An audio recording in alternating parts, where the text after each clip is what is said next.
there's no success in Russia. So there is not a long-term sustainable solution for him. I don't believe that. I don't believe that. So therefore, and pessimists don't win wars, so therefore we have to be optimistic about this. We have to believe in we are more than half of the world's economy. If we say we cannot do this, who are we?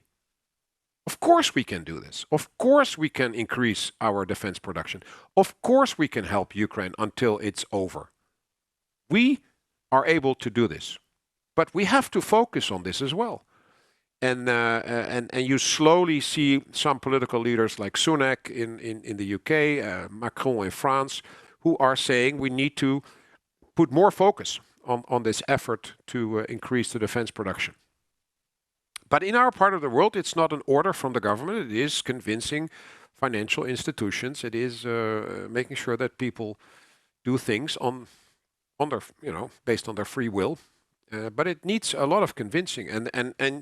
And the financial institutions talk about, it's against the European sustainability goals, or it's not ethical to invest in the defense industry. I find it mind-boggling, but that's still the case in a number of situations. And serious financial institutions like pension funds that still say that, and say climate change and biodiversity is the two most important things that is happening now for our children.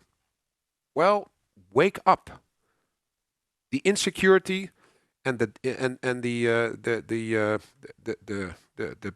problems with our stability in terms of security is a serious problem for the new generation as well.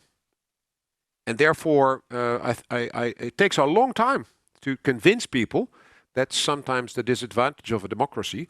But I believe once we are there, we probably have a better track record than somewhere else to make it work. I mean, COVID, we solved the vaccine problem with money.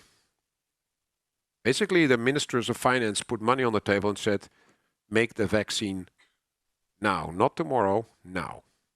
We can do that with the defense industry as well. But it's still not that urgent.